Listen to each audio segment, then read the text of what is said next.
සාදරයෙන් පිළිගන්නවා රාමුවට. හොඳයි. අද කතා කරන්න යන්නේ ගොඩක් දෙනා බලා සිටි මාතෘකාවක්. ප්‍රායෝගික භාවනා ක්‍රම සහ කුණ්ඩලිනි. භාවනාව කියන්නේ මොකක්ද කියලා පොඩ්ඩක් කතා කරලා බෞද්ධ දැනුම් පද්ධතියේ තියෙන ප්‍රබල භාවනා ක්‍රමයක් ප්‍රායෝගිකව කරන ආකාරය ගැන විස්තර ටිකකුත් බලලා ඊට පස්සේ මේ දැන් නිතර පට්ට ගන්න වචනයක් වන කුණ්ඩලිනි ශක්තිය කියන්නේ මොකක්ද කියන එක ඉන්දියානු හා පුරාණ හෙළදැනුම් පද්ධතිය යන දෙකෙන් බලමු. අද පට්ට ගාලා රාමයි.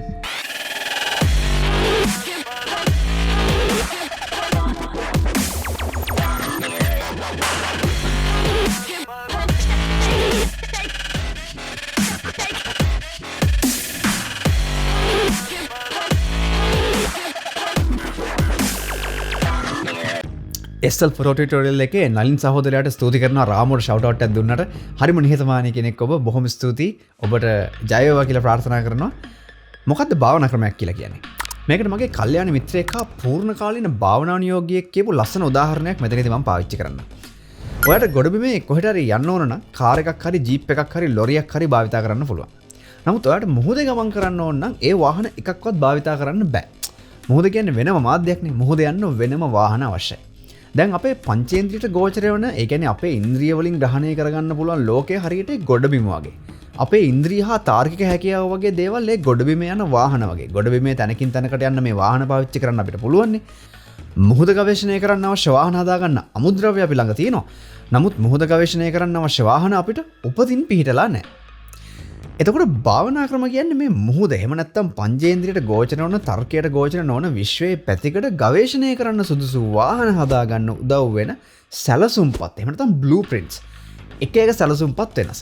ඒ වගේම හැදෙන බෝට්ටු හෝ දියමත ගමන් කළ හැකි වාහනත් වෙනස්. ඒ වගේම ඒ එක එක වාහන වල වේගය යා හැකි උපරිම දුර ආදිය වෙනස්. නමුත් ඒ සැලසුම්පත් හැම එකටම පොදු කාරණයක් තියෙනවා. ඒ තමයි මුහුද මත ගමන් කළ හැකිවීම. සරලව කියනවනම් ඕනම භාවනා ක්‍රමයකින් මේ පංචේන්ද්‍රියට ගෝචර වන විශ්වයේ පැතිකඩ ගවේෂණය කරන්න වාහනයක් හදා ගැනීමට හැකියාවක් තියෙනවා. නමුත් සමහර සැලසුම්පත් දිහා බලාගෙන ගොඩක් කල් මහන්සිලා දඟලුවත් හැදෙන්නේ බොහොම සරල හබල් ගන්න විතරක් පුළුවන් පාරුවක්. නමුත් සමහර සැලසුම්පත් දිහා බලාගෙන හදන වාහන සමහර විට අධිබලති එන්ජින් සහිත ස්පීඩ් බෝට් වගේ වෙන්න පුළුවන්. ඒ වගේම විවිධ භාවනා ක්‍රම හා ඒ වගේ ප්‍රතිදාන නැත්නම් අවුට්පුට්ස් වල විවිධ වෙනස්කමුත් තියෙනවා.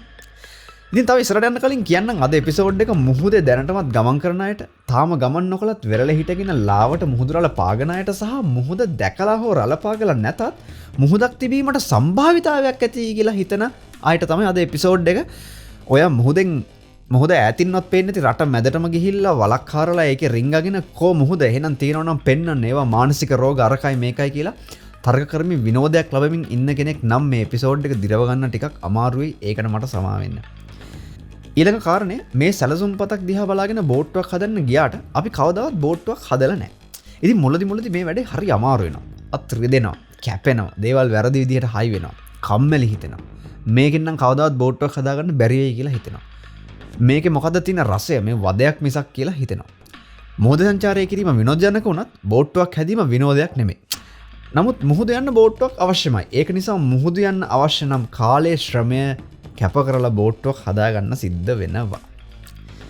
මම කලින් එපිසෝඩ් එකකත් කිව්වා සමහර භාවනා ක්‍රමවල භයානක පැතිකඩ තියෙනවා. ඒ නිසා මම බොහොම පරිස්සම් වෙනවා මේ එපිසෝඩ් එක කරද්දී. ඒ වගේම ඔයාගේ ස්වභාවික හැකියාවට අනුව කොයි විදිහේ බෝට්ටුවක්ද ඔයාලට ඉක්මනට හදාගන්න පුළුවන් කියලා තෝරලා දෙන්න පුළුවන් විශේෂ හැකියාව තියෙන අයත් ඉන්නවා. එයාට අපි කියනවා කමඨහන් ආචාර්යවරු කියලා. මම එහෙම කෙනෙක් නෙමෙයි. මේ විවිධ මාර්ගවල දුර ගිය අය අනතුරක් නැතුව ඕනෑම කෙනෙක්ට හදාගන්න පුළුවන් විදිහේ බෝට්ටු ගැන මට විස්තර කියලා තියෙනවා. ඉතින් මං ඒක ඔයාලට දෙන්න පණිවිඩකරු පමණයි. මේ එපිසෝඩ් එකේ මම කියන කිසිම දෙයක් මගේ නෙමෙයි. මම පොත්වලින් ගත්ත ඒවත් නෙවෙයි හැබැයි. අවසාන වශයෙන් අපි පුරුදු වෙලා ඉන්නවනේ සංකීර්ණ දේවල් තමයි බලගතු කියලා හිතන්න. නමුත් භාවනා ක්‍රමවලදී මේක ඇත්ත නෙමෙයි. හරිම සරල ලාමක දෙයක් වගේ පේන ක්‍රමයක් අතිශය ප්‍රබල වෙන අවස්ථා තමයි භාවනාවේදී බහුල. ඒ වගේම භාවනාව දිනපතා එකම වේලාවට අඩුම තරමේ විනාඩි 45ක්වත් පුරුදු විය යුතුයි. යලට මහට කිරීමෙන් ප්‍රතිඵල ලැබීම ඉතාම අපහසුයි. ඒ වගේම අධිකව වෙහෙසටපත් වී හෝ අධිකව නිදිමත වී සිටින වෙලාවටත් භාවනා කරන්නට එපා. එහෙනම් පළවෙනි භාවනා ක්‍රමය. මේක බෞද්ධ භාවනා ක්‍රමයක්. මේකේ නම මම කියන්නේ නැහැ. මොකද නම ඇහුවොත් ඔයාලා ඕකද කියලා ඒක දැනට ඔයාලා දන්න පටු රාමුවකට දාගන්න කියලා මට පොඩ්ඩක් බයයි. ඒ වගේම බෞද්ධ දැනුම් පද්ධතිය තුළ මේක ගැන තියෙන විස්තරත් මම කියන්නේ නැහැ. හේතුව ඒ වගේ බර වචන අල්ලගෙන කියව ඉන්න එක මේ ක්‍රියාවලියට සත්ත පහක වැඩක් නැති නිසා. මේක හරිම බලගතු භාවනා ක්‍රමයක් බව තමයි දීර්ඝ කාලිනව පුහුණු අය කියන්නේ. කොහොමද කරන්නේ කියලා බලමු. ඒක තමයි වැදගත්. මුලින්ම සැහැල්ලු ඇඳුමක් ඇඳ ගන්නට අවශ්‍යයි. ඊට පස්සේ කොඳුනාරටේ කෙලින් සිටින පරිදි වාඩි වෙන්න. මුලින්ම අර්ධ පద్මාසනයෙන් වාඩි වෙන්න, පස්සේ පద్මාසනයට එහෙම නැත්නම් බද්ධ පර්යංකයට මාරු වෙන්නත් පුළුවන් අවශ්‍ය නම්. ධනහිසාබාද ඇති අය පුටුවකුණත් ඉඳගෙන කරන්න පුළුවන්. කිසිම දෙයකට හේතු නොවී සිටීමට හැකි නම් හොඳයි. ආබාධ සහිත කෙනෙකුට නම් අවශ්‍ය නම් හේතු වෙන්නත් පුළුවන්. දැස් වසා ගන්න. වසාගෙන විනාඩි කිහිපයක් සිරුර නිශ්චලව තබාගෙන සිටීමට උත්සාහ කරන්න. දැන් ඔබගේ හොඳම මිතුරා ගැන සිතන්න. ඔයාට යාළුව කතා කරපු දේවල්, එයත් එක්ක කරපු දේවල් වගේ ගොඩක් දේවල් මතකයට එයි. නමුත් හිමීට ඔබේ අවධානය මේ මිතුරා කෙරෙහි ඔබේ ඇති මිත්‍රත්වය සිතට දැනෙන ආකාරය පිළිබඳව යොමු කරන්න. මිත්‍රත්වය කියන හැඟීම අල්ලගන්න බලන්න. කිසිම වචනයකට ඇලෙන්න එපා. වචන හිතින් කියන්න එපා. මිත්‍රත්වය කියලා හැම වැරදිලාවත් සිතින් මුමුණන්න එපා. කිසිම ආකාරයක වචනයක් සිතින් මුමුණන්නට එපා. මිත්‍රත්වය කියන හැඟීම ග්‍රහණය කරගන්න. යාළුවා නැවත නැවත මතක් කරමින් මේ මිත්‍රත්වය කියන හැඟීම ගිලෙන්න. මෙහෙම විනාඩි 5ක් ඉන්න. වෙලාව මනින්න අවශ්‍ය නැහැ. සිතට විනාඩි 5ක් පමණ ගියයි කියලා දැනෙනකම් මේ යාළුවා ගැන සිහි කරමින් මේ මිත්‍රත්වය කියන හැඟීමෙන් ගැලිලා ඉන්න. දැන් මේ හැඟීමෙන්ම පුළුවන් නම් පිටකෙනෙක් දිහා බලනවා වගේ ඔයා දිහා ඔයාම බලන්න. ඔයා ගැනත් ඒ වගේම මිත්‍රශීලී හැඟීමක් ඇති කරගන්න. ඒකෙම ගිලිලා තව විනාඩි 5ක් ඉන්න.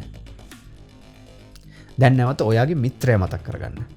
පුළුවන් නම් බලන්න ඔයාගේ මිත්‍රයාට හිත මාරු කරනකොට ඔයාට ගිලිලා ඉන්න මිත්‍රශීලී හැඟීම වෙනස් නොවී තියාගන්න. මෙහෙම ඉන්න අතර මේ ටික ටික ඔයාගේ අවධානය වැඩි වැඩියෙන් මේ මිත්‍රශීලී හැඟීම කියන දෙයට යොමු කරන්න. කල්පනා කරන පුද්ගලයාට වඩා හැඟීම කෙරෙහි ටික ටික අවධානය වැඩි යොමු කරන්න. අපි දැන් විටෙන් විට මේ සිහි කරන පුද්ගලයා මාරු කරනවා. නමුත් අර ඔයාගේ මිත්‍රශීලී හැඟීම නොවෙනස්ව තියාගන්න උත්සාහ කරන්න. හරියට පින්තූර රාමුවක පින්තූරය මාරු කළත් රාමුව මාරු නොවෙනවා වගේ. දැන් මේ මිත්‍රශීලී හැඟීමෙන්ම ඔයාගේ මව සිහි කරන්න. ටිකකින් පියාව සිහි කරන්න. ඊට පස්සේ සහෝදර සහෝදරියෝ සිහි කරන්න.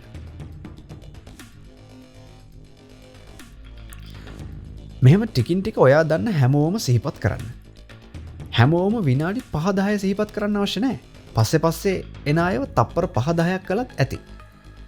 ඒ වගේම ඔබට ලිංගික හැඟීම් ඇති අය හා ඔබ දැඩිසේ වෛර කරන අය ඉන්නවා නම් ඒ අයව සිහි කිරීම මුලදී කරන්න එපා.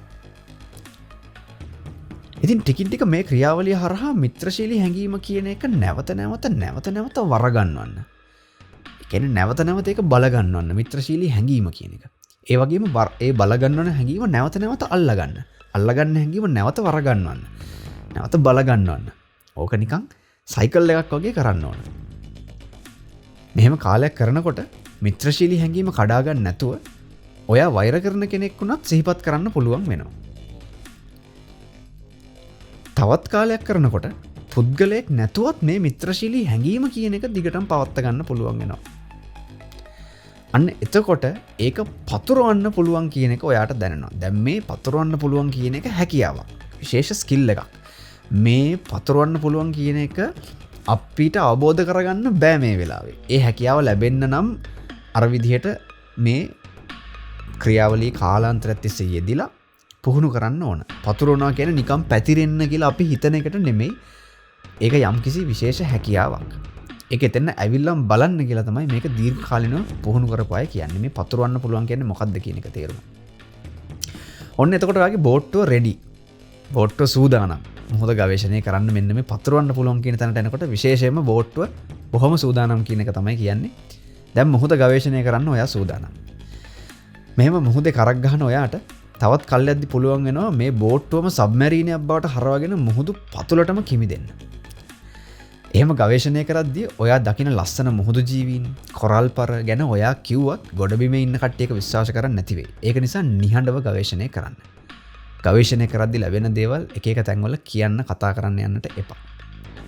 මේ ක්‍රමයේ විශාල වශයෙන් වඩපෑට තියෙන හැකියාවන් ගැන මං කිව්වොත් මිත්‍යා පතුරවන්න අරහෙ මෙහෙ කියලා මට ලේබල් ගහන්න ඉඩ තියෙනවා. ඒක නිසා මං එහෙම කරන්න ටිකක් පැකිලෙනවා මේ වෙලාවේ. පරීක්ෂණ වාර්තා සහිත සත්‍ය බව සාහිතික කරගත් සිදුවීම් තිබුණත් ඒව ගැන වුණත් කතා කරන්න මම මෙතනදී ඇත්තටම බයයි. එහෙම වාතාවරණයක් තමයි දැන් මේ වෙලාවේ තියෙන්නේ. කමක් නෑ ඒක ඉදිරියට හෙමින් වෙනස් වෙයි කියලා මං හිතනවා. කොහොම නමුත් වඩාත් වැදගත් වෙන්නේ මේ බෝට්ටුව පාවිච්චි කරලා බුදුන් වහන්සේ පෙන්නපු ගොඩබිමත් නොවන මොහොතත් නොවන තැන ඔයා හොයාගන්න එකයි. එහෙනම් මේ ක්‍රමය පාවිච්චි කරලා ගවේෂණය කරන්න කැමති කට්ටියට මම සුබ පතනවා. ඊළඟට මේ කුණ්ඩලිනී ශක්තිය ගැන විශාල ට්‍රෙන්ඩ් එකක් එහෙම නැත්නම් කතා බහක් මේ ලංකාවේ තියෙනවා. මට දවසකට මැසේජස් බර ගාණක් එනවා කුණ්ඩලිනී ගැන කතා කරන්න කියලා. ඒ වගේම කුණ්ඩලිනී අවදි කරන භාවනාව බොහොම සැහැල්ලුවෙන් මෙන්න මෙහෙමයි පරිප්පු එකක් හදන්නේ වගේ අන්තර්ජාලයේ දාලා තිනවා දැක්කහම මට කුඩා බියකුත් ඒ ගැන ඇති වෙනවා. මේ කුණ්ඩලිනී කියන ශක්තිය ගැන ඉන්දියාවේ වේදික දැනුම් පද්ධතිය වගේම පුරාණ හෙළ දැනුම් පද්ධතියෙත් තියෙනවා. මේ ඉන්දියානු දැනුම් පද්ධතියට අනුව ජීවය ඇතිවීමට ජීවය රඳා පැවතීමට අවශ්‍ය මූලික ශක්ති විශේෂයක් තියෙනවා. එයට අනුකූලව මේ ශක්තිය ලූණු ගෙඩියක ස්තර වගේ ස්තර ගණනාවක් ලෙස අපේ සිරුරේ තැම්පත් වෙලා තියෙනවා. අපේ ජීවිතේ සාමාන්‍ය විදිහට ගත කරන්න අවශ්‍ය වෙන්නේ මේ තැම්පත් වෙලා තියෙන ශක්තියෙන් ඉතා සුළු ප්‍රමාණයක් විතරයි. මේ ශක්තියෙන් දැවැන්ත කොටසක් මිනිස් සිරුරේ කොඳුනාරටියේ පහළම කොටස ආසන්නව නිද්‍රෝපගතව තියෙනවා කියන එක ඒගොල්ලෝ කියනවා. ඒක හරියට සර්පය දරණ ගහගෙන ඉන්නවා වගේ කියන සංකේතීමේ ආකාරයෙන් තමයි ඒගොල්ලෝ ඒක පහදන්නේ. ඉතින් මේ කුණ්ඩලිනී යෝග භාවිතා කරලා මේ දැවැන්ත නිද්‍රෝපගත ශක්තිය අවදි කරගෙන ඒක භාවිතා කරන්න පුළුවන්. ඒ වගේම මේ ශක්තිය අවදි වෙනකොට ඒක කොඳුනාරටිය දෙපැත්තේ තියෙන ඉඩ පිංගල කියන channels දෙක එහෙම නැත්නම් ශක්ති නාල දෙකක් කරහා ඉහළට එනවා කියන එක තමයි මේගොල්ලෝගේ තියෙන මතය. මෙහෙම ඉහළට ඇවිල්ලා එක්තරා ස්ථානයකට මේ ශක්තිය ළඟා වුණාම විශ්වයේ තියෙන සියලු රහස් දැන ගැනීමට පුළුවන් වෙනවා. විශ්වය සමග මේ පුද්ගලයා ඒකාත්මික වෙනවා කියන එක තමයි අවසාන වශයෙන් මේ දැනුම් පද්ධතියේදී කියවෙන්නේ. හැබැයි එතකොට මේ කොඳුනාරටිය පාමුල දරණ ගසාගෙන ඉන්න සර්පෙක් වගේ ශක්තිය ඉඩ පිංගල කියන නාඩි දෙක හරහා සුසුම්නාව දෙපැත්තෙන් කැරකි උඩට එනවා කියන එක සංකේතිමය ආකාරයෙන් පෙන්නලා තියෙනවා කියලා අපිට හිතෙන අවස්ථා ගොඩක් තියෙනවා වෙනත් සංස්කෘතීන් වලත්.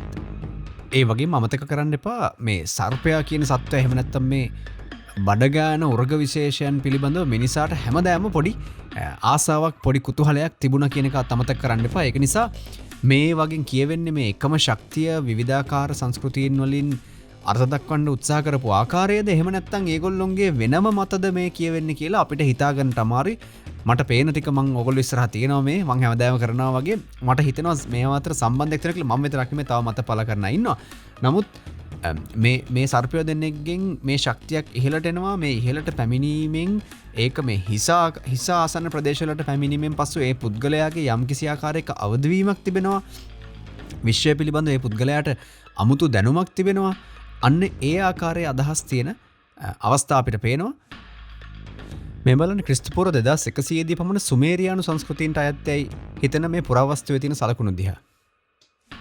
ඒ වගේම ග්‍රීක සංස්කෘතිය දකින්න ලැබෙන කඩූසියස් කියන මේ ලාංඡනයත් ගොඩක් වෙලාවට මම මේ කලින් කිව්ව අදහසත් එක්ක සමපාත වෙනවා. මේ සර්පින් දෙන්නෙක් දෙපැත්තෙන් උඩට නැගගෙන ඇවිල්ලා මුදුනට එනවා, හිස මුදුනට එනවා වගේ කියන සංකල්පයට ගොඩක් සමාන වෙනවා. මේක ග්‍රීක මිත්‍යා කතන්දරවල ගොඩාක් සඳහන් වුණා විවිධ තැන්වල. නමුත් මේ හැම එකේම පොදු අදහස තමයි මේ ග්‍රීක මිත්‍යා කතන්දරවල මේ ලාංඡනයේ තියෙන තැන්වල පොදු අදහස තමයි මේකෙන් දෙවියන්ගේ දැනුම ලැබෙනවා කියන අදහස තියෙනවා. ඒ කියන්නේ දෙවියන්ගේ පණිවිඩකරුවා අතෙත් මේක එක්තරා අවස්ථාවක තියෙනවා. ඒ වගේ මේක නැවතත් අර විශාල දැනුමක් දෙවියන්ගේ ඒ කියන්නේ මිනිසා අභිභාගයේ බලවේගයක දැනුමක් අපිට ලබා දෙන දෙයක් විදිහට තමයි මේ සංකේතය භාවිත වෙලා තියෙන්නේ. ඊළඟට මේ හාග්‍රීව් ජෙනින්ග්ස්ගේ පොතක් තියෙනවා ඔපියෝලා ට්‍රියා කියලා. මේ ඔපියෝලා ට්‍රියා කියන්නේ සර්පයාට නමස්කාර කිරීම කියන අදහස. ඒ පොතේ හාග්‍රීව් ජෙනින්ග්ස් මෙන්න මෙහෙම කියනවා. මේ සර්පයාට නමස්කාර කිරීම තමයි ලෝකයේ මෙතෙක් දැන සිටි වඩාත්ම කැපී පෙනෙන ආගමික ස්වරූපය. පුරාණ ලෝකයේ සොයාගත නොහැකි රටක් නැති තරම්ය. ගන්නා සෑම පුරාවෘත්ත ක්‍රමයක්ම එය ව්‍යාප්ත වී ඇති බව පෙනේ. බැබිලෝනියාව, පර්සියාව, චීනය, ජපානය, බුරුමය, ජාවා, අරාබිය, සිරියාව, ආසියාව, සුළු ඊජිප්තුව, ඉතියෝපියාව, ග්‍රීසිය, ඉතාලිය, උතුරු හා බටහිර යුරෝපය, මෙක්සිකෝව, පේරු සහ ඇමරිකාව කියන මේ හැම සංස්කෘතියකම මෙන්න මේ සර්පයාට නමස්කාර කිරීම සහ මේ සර්පයා උතුම් කොට සැලකීම කියන අදහස තියෙනවා.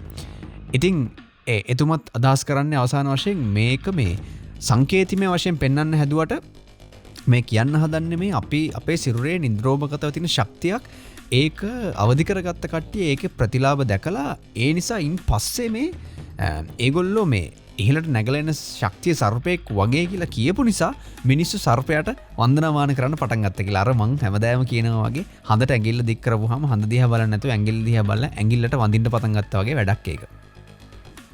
එතකොට මෙතනදී කියන තව අදහසක් තමයි මේ ශක්තිය අවදි කරලා ඉහළට ගත්තාම ශක්ති මධ්‍යස්ථාන වලින් ඉහළට ගත්තාම එක්තරා ස්ථානයකට ඒ ශක්තිය අවදි කරගත්තට පස්සේ ඔබ තවදුරටත් මිනිසෙකු නෙවෙයි කියන අදහස. ඔව් ඔබ ඔයාගේ බාහිර ප්‍රතිරූපේ මිනිස්සෙක් වගේ පේනවා. මිනිසෙක් වගේ ඇඟක් තියෙනවා. එහෙම තිබුණාට ඇතුළාන්තයෙන් ඒ පුද්ගලයා තවදුරටත් මිනිසෙකු නෙමෙයි. තේරුම තමයි මිනිහෙක්ගේ රන් වෙන ප්‍රෝග්‍රෑම් එක නෙමෙයි ඇඟ ඇතුලේ රන් වෙන්නේ. මිනිහෙක් වගේ එළියෙන් පෙනුනට ඇතුලේ ප්‍රෝග්‍රෑම්ස් ඔක්කොම වෙනස් විදිහකට රන් වෙන්නේ. මම විශේෂයෙන් කතා කරන්නේ පුද්ගලයාගේ මනස පිළිබඳව. එතකොට මෙන්න මීට සමාන අදහසක් අපිට ඊජිප්තු සංස්කෘතියේ දකින්න ලැබෙනවා. ඊජිප්තුවේ දෙවියන් විදිහට වඳින්න පටන් ගත්ත මිනිස්සු ඉන්නවනේ. දැන් මේ එක එක විවිධාකාරී ඊජිප්තු රජවරු ඉන්නවා. විවිධාකාරී ඊජිප්තුවේ ප්‍රබල මිනිස්සු ඉන්නවා. මේ මිනිස්සුන්ට පසු කාලයක වන්දනාමාන කරනවා දෙවිවරු විදිහට.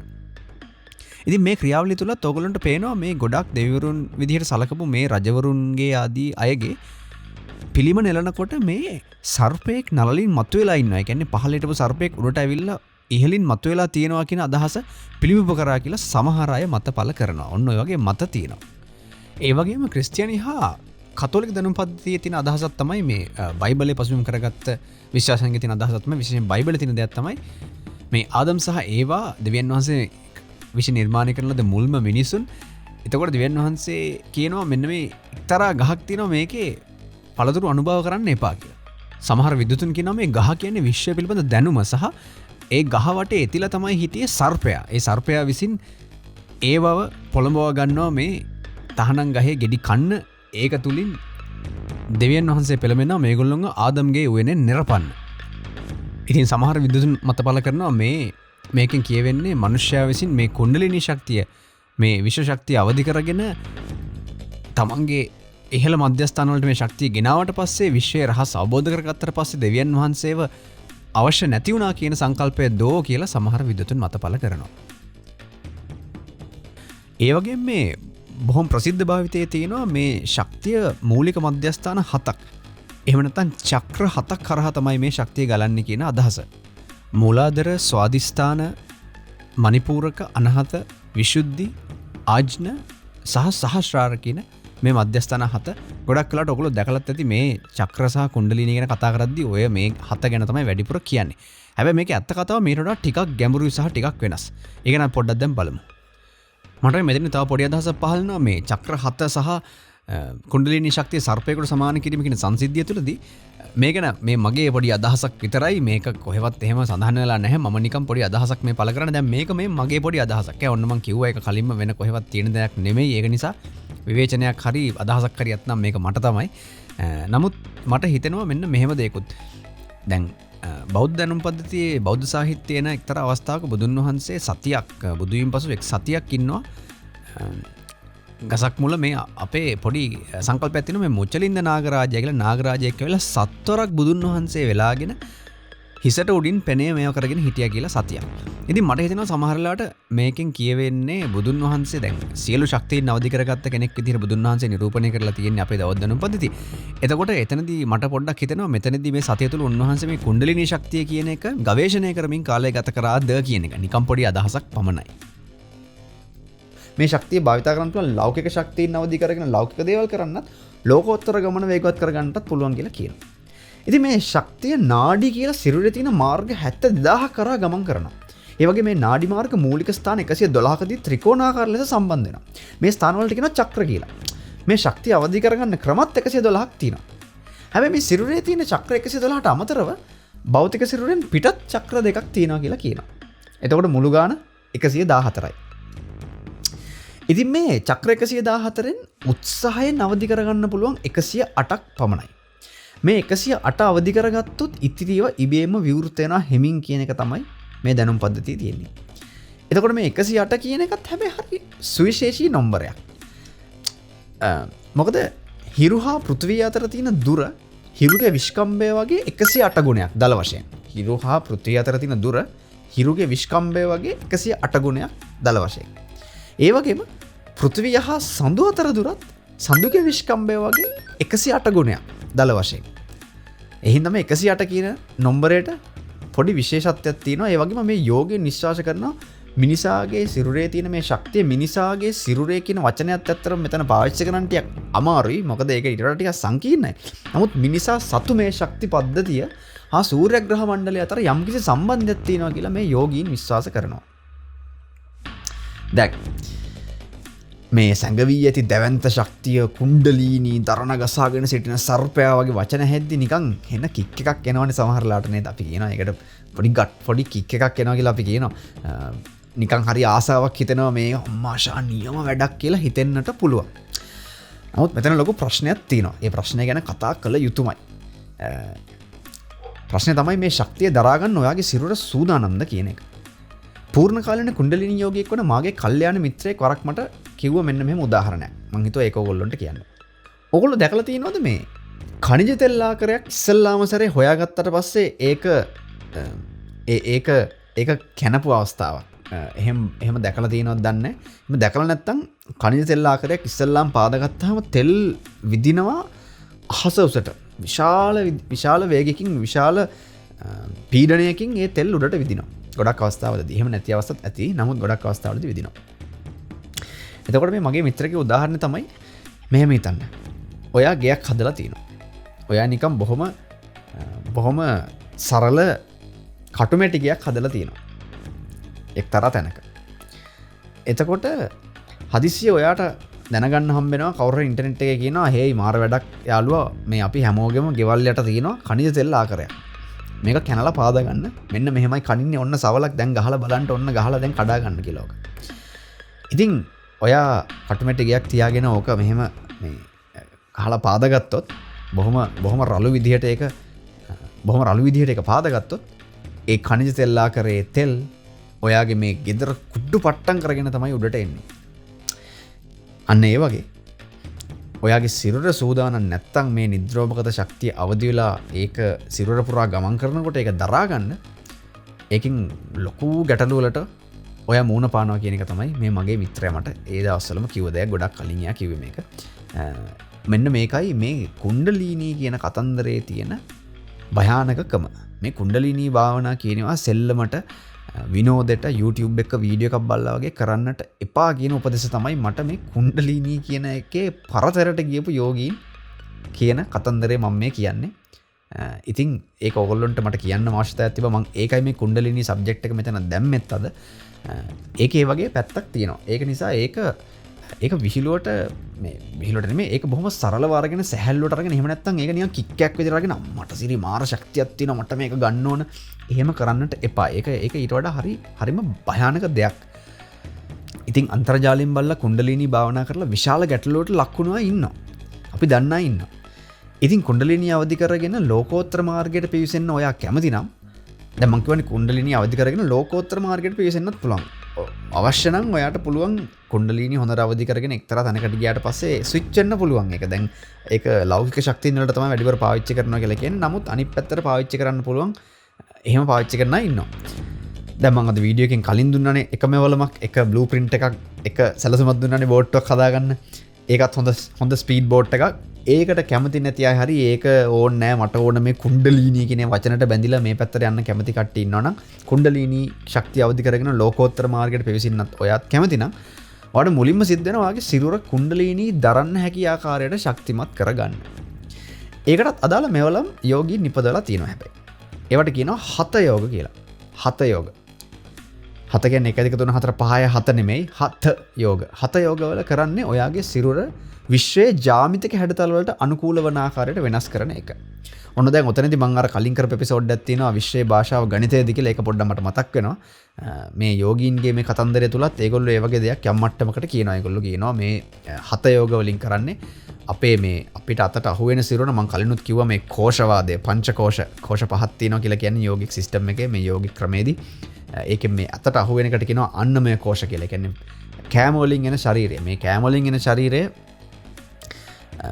විශ්වයේ තියෙන ජාමිතික හැඩතල වලට අනුකූල පරිදි අනුකූල පරිදි වෙනස් කරලා එක් විදිහට නවත්තලා තියලා එහෙම තමයි මේ සිරුර කුණ්ඩලිනී කියන ශක්තිය දරන්න සහ කුණ්ඩලිනී කියන ශක්තිය නිවැරදි පරිදි මේක හරහා ගෙනියන්න පුළුවන් විදිහට මේ නාල පිරිසිදු කරලා හදන්න කියන අදහස තියෙනවා. මම බොහොම සරල කරලා මේ කියන්නේ, ඊට වඩා මේක ටිකක් ගැඹුරුයි කියලා කියන්න පුළුවන්. ඉතින් මේ හත කියන වචනේ තේරුම තමයි හිරු හා සඳු කියන එක. හ කියන්නේ හිරු, ත කියන්නේ සඳු. ඉතින් මේ හතයෝග බටහිරට ආවට පස්සේ විකෘති වෙලා දැන් විකාරයක් වෙලා තියෙනවා. නමුත් පිරිසිදු ආකාරයෙන් උගන්වන ස්ථාන තාමත් තියෙනවා. ඉතින් මේ මාර්ගය යන්න කැමති අයට පිරිසිදු හතයෝග ඉගෙන ගන්න කැමති නම් පූර්ණ කාලීන කුණ්ඩලිනී යෝග වේදෙන මගේ මිත්‍රයා රෙකමන්ඩ් කරන හැමත රෙකමදාරු කරන ලංකාවේ හතයෝග උගන්වන ස්ථානෙට ලින්ක් එකක් මම පාලින් දාන්නම් පස්සේ මං ඒ ආයතනයක කිසිම සම්බන්ධයක් නැහැ. ඔයාලා එයා එක්ක සම්බන්ධ වුණොත් මා ගැන කියන්නවත් අවශ්‍ය නැහැ. මං ඔයාලට තොරතුරු දෙන එක විතරයි මේ කරන්නේ. මම මුකුත්ම ඒ ආයතනත් එක්ක සම්බන්ධයක් නැහැ. මේ මගේ මිත්‍රයා, මේ කුණ්ඩලිනී යෝගවල පූර්ණ කාලීන යෙදෙන මිත්‍රයා. ඒ පාරේ යන්න කැමති කෙනෙක් පටන් ගත යුතු ස්ථානය මෙයයි කියලා පිරිසිදු ආකාරයෙන් හත යෝගවල මූලික ආකාරයෙන් මේ හත යෝග ඉගෙනීමේ ස්ථානයක් එතුමා මට කිව්වා. ඒකට මම මේ ඩිස්ක්‍රිප්ෂන් එකේ ලින්ක් එකක් දාන්නම්. ඒක නිසා මම ගැන කතා කරන්නවත් ඕනේ නැහැ. තැන් වලට ගියොත් මට ඒවත් එක්ක සම්බන්ධයක් නැහැ. මං අර කිව්වා වගේ අවංකෙන්ම මේ තොරතුරු ටික ඔයාලට දීම පමණයි මෙතනදී මං කරන්නේ. දැන් පොඩ්ඩක් බලමු මේ කුණ්ඩලිනී ශක්තිය අතීත හෙළ දැනුම් පද්ධතිය කොහොමද තිබ්බේ කියලා. දැන් මේක ගැන කියන්න කලින් පොඩි දෙයක් කියන්න ඕන. මම මේ කොටස කරන්නේ අතීත කාමයෙන් මත් වෙන්න නෙමෙයි ඔයගොල්ලන්ට ඒක බලලා. හරිද? ඒක ගැන පොඩ්ඩක් සැලකිලිමත් වෙන්න. මොකද මම දැක්ක සමහර තැන්වලදී මගේ වීඩියෝස් යටත් කමෙන්ට් කරලා තිනවා. මම දැක්ක සමහර තැන්වලදී මේ දැන් පෙරදිග තාක්ෂණයක් ගැන මම කතා කරොත් හරි කවුරු හරි කතා කරන තැනක් දැක්කොත් එහෙම සමහරවිට යටින් තියෙන කමෙන්ට්ස් වල දාලා තියෙනවා මෙන්න මේ වගේ කමෙන්ට්ස්. නූතන විද්‍යාව ලදරුවෙක් පමණයි අපේ තාක්ෂණයේ ඉදිරියේ වගේ කමෙන්ට්ස්. නූතන විද්‍යාව කියලා කියන්නේ ගොඩක් අය මේ බටහිර විද්‍යාවට දැන් මම අර කලිනුත් කිව්වා බටහිර විද්‍යාව කියලා ඒකට කියන්නේ ඒ ක්‍රමවේදයේ ඇති වුණ ලෝකයේ ඇති වුණ භූගෝලීය සමාජ දේශපාලනික වාතාවරණය සලකලා මිසක්ක මම අර කලිනුත් කිව්වා මේක මම ආයෙත් කියන්නම් අලුතෙන් බලන කෙනෙකුට මම එක කියන්නේ සුද්දාගේ එක මේකප් එක එහෙම එකක් නෙමෙයි. මේ දැනුම් පද්ධතීන් කාටවත් අයිති නැහැ. මේවා අපි ඔක්කොටම අයිති. ඒ නිසා මේ මං කියන්නේ අර වගේ කමෙන්ට් දාපුවාම මට ඇත්තටම පුදුම හිතෙනවා. මොකද ඒ දැනුම් පද්ධතිය හරහාම නිර්මාණය කරන ලද මේ ෆෝන් එක පාවිච්චි කරලා දුරකථනය පාවිච්චි කරලා ඉන්ටර්නෙට් පාවිච්චි කරලා ඒක ලදරුවෙක් කියලා කමෙන්ට් එකක් දාන එක හරිම මුග්ධයි කියලා මට හිතෙනවා. ඉතින් එහෙම කරන්නට එපා කියලා මං ඉල්ලා සිටිනවා. කැමති අය කරන්න මට නවත්තන්න බෑ. නමුත් දැන් මම මේ කොටස කරන්නෙත් එකයි මේක බලලා අතීත කාමෙන් මත් වෙන්න එපා. නමුත් මේක අපි දැනගන්න ඕන. මොකද මෙහෙම එකක් තියෙන නිසා මේක දැනගන්න ඕන. අපි කුණ්ඩලිනී ශක්තිය ගැන කතා කරනවා නම් හෙළ තාක්ෂණයේ තිබ්බ කුණ්ඩලිනී කියන ශක්තිය කොහොමද ඒගොල්ලෝ ඒක අර්ථ දක්වලා තියෙන්නේ, කොහොමද ඒක පාවිච්චි කරේ කියන එක මම බැඳී හිටිනවා කියලා මට හිතෙනවා. මොකද අපේ රටේ තිබ්බ දැනුම් පද්ධතියක් ගැන මම කතා කළ යුතුයි. ඉතින් කොහෙද මේක කොහොමද අපේ හෙළ දැනුම් පද්ධතියේ මේක තියෙන්නේ? මුලින්ම අපිට මතුවෙන මේ අංගම් පොර කියන කතන්දරය තුළදී අංගම් පොර ශාස්ත්‍රයේදී මේ පළවෙනිටම ඒ වචනේ තියෙන්නේ කුණ්ඩලනී කියලා. කුණ්ඩලීනී කියලා නෙමෙයි තියෙන්නේ, කුණ්ඩලනී කියලා තමයි ඒ වචනේ තියෙන්නේ. එතකොට මේ කුණ්ඩලනී කියන ශක්තිය දැන් මූලික වශයෙන් භාවිතා කරන්න තියෙනවා අංගම් පොර වලදී. ඉතින් එහෙම ඒ ශක්තිය අවදි කරගෙන දැන් මම කියවනේ ඒ ශක්තිය ඉන්දියානු ක්‍රමයේ හැටියටත් එහෙමයි. ඒ ශක්තිය අවදි කරගත්තට පස්සේ විවිධාකාර දේවල් කරන්න පුළුවන්. මේ ලෞකික දේවලුත් ලෝකෝත්තර පැත්තට හරවලා ලෝකෝත්තර පැත්තට යන්නත් පුළුවන්. එහෙම නැත්නම් ලෞකික පැත්තට හරවලා වෙන දේවල් කරන්නත් පුළුවන්. ඉතින් ඒවා සමහරව භයානක වැඩ. ඒවා එකපාරට මම අර එකයි කිව්වේ ඒක නිවැරදි පරිදි පුහුණු වෙලා ඒ වගේ හැකියාවන් ලබා ගන්න තැනකට යනකොට මනස විශාල වශයෙන් නිමිලා තමයි එතෙන් යන්න ඕන. එහෙම පැත්තක් තියෙනවා. එතකොට මේ අංගම් පොරවලදී මේ කුණ්ඩලිනී කියන ශක්තිය යම් මට්ටමකට වර්ධනය කරගත්ත අයට විවිධාකාර හැකියාවන් එනවා මේ සටනක් තුලදී ප්‍රතිවාදියාව ප්‍රතිවාදියාව පරාජය කරන්න අවශ්‍ය පරිදි ශක්තියින්. දැන් එහෙම එක ශක්තියක් තමයි කියනවා එක්තරා අවස්ථාවකදී කුණ්ඩලිනී කියන ශක්තිය එක්තරා අවස්ථාවකට දියුණු කරාට පස්සේ මේ අංගම් පොර සටන් කරුවට පුළුවන් වෙනවා තමන්ගේ ප්‍රතිවාදියා ඊළඟට තමන්ට එල්ල කරන්න යන ප්‍රහාරය පිළිබඳව කලින් දැනගන්න. පොඩි තප්පර ගානකට කලින් එක කියවන්න පුළුවන්. ඉතින් හිතන්න සටනකදී මේක ලොකු වාසියක් වෙනවනේ එහෙම වෙන එක. ඉතින් ඒක එකක්. ඊට පස්සේ දැන් ඔන්න ඉතින් මං කියනවා මේ දැනුම් පද්ධතිය තියෙනවා. ඕගොල්ලෝ මම දත්ත ඕගොල්ලෝ ඉස්සරහ පිට තියෙන එක කරන්නේ කැමැති කට්ටිය ඒක ගැන මේ ගැන විචක්ෂණ බුද්ධියෙන් හිතලා බලන්න. දත්ත මෙහෙමයි තියෙන්නේ.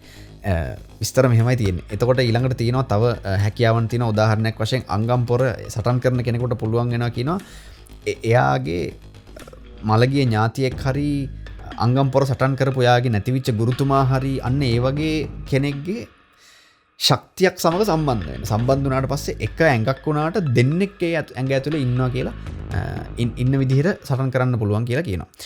දැන් මෙන්න මේක මේ මට මතකයි අපේ ජයන්ත චන්ද්‍රසිරි මහත්තයාගේ අකාල සන්ධ්‍යා කියන මේ ටීවී සීරීස් එකෙත් මට මතකයි මෙන්න මේ කන්සෙප්ට් එක මේ සංකල්පෙත් තිබුණා.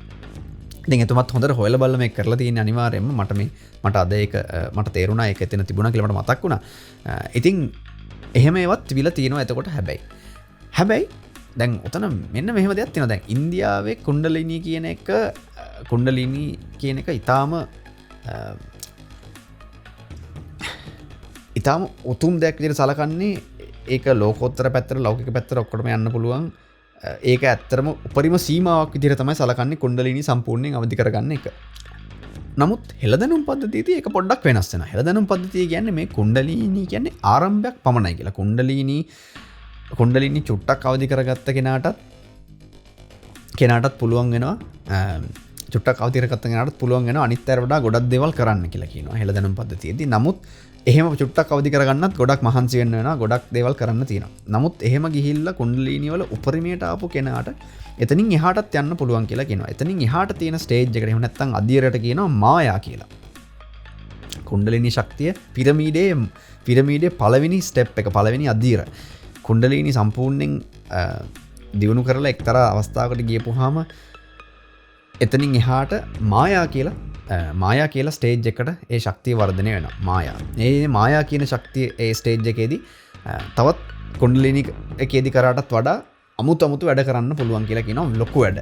හැබැයි දැන් අර මේ හෙළදැනුම් පද්ධතියේදී මේ සම්පූර්ණ මේ ශක්ති සම්බන්ධ කතන්දරේ සම්පූර්ණයෙන්ම ලෞකික දෙයක් විදිහට තමයි සලකන්නේ. මේවා ලෞකික ධාන, ලෞකික බල, ලෞකික දේවල් පමණයි. ඒවා ඇති වෙනවා, පිරිහෙනවා.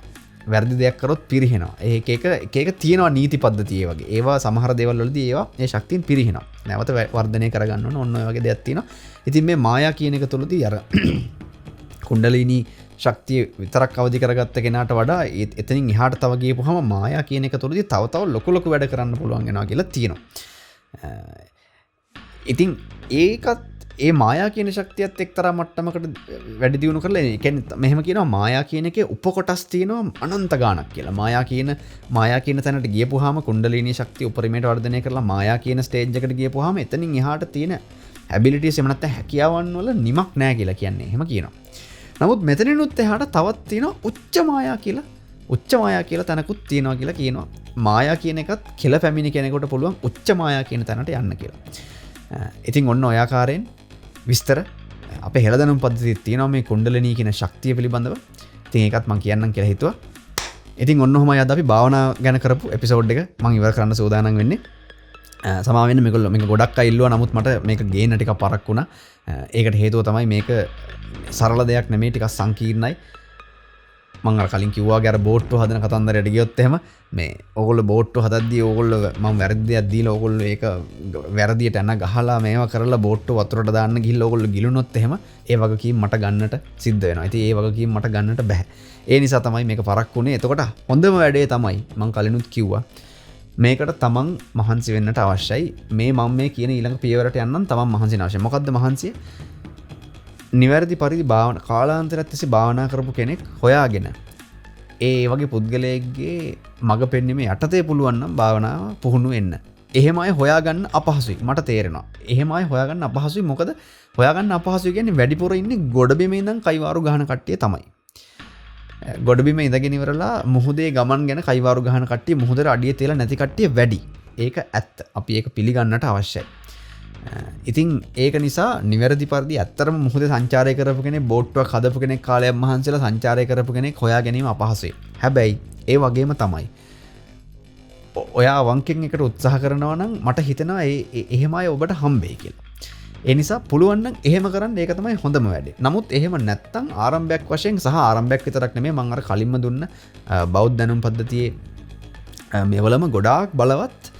ඒක මේ සරල දෙයක් වගේ පෙන්වන්නට හරි බලවත් එකක් ඒක. ඉතින් ඒ වගේ සහ ඒකේ අතුරුාන්තරාවක් නැතිම තරම් කියන එක තමයි කියන්නේ. කිසිම අතුරුාන්තරාවක් නැහැ කියන එක තමයි කියන්නේ.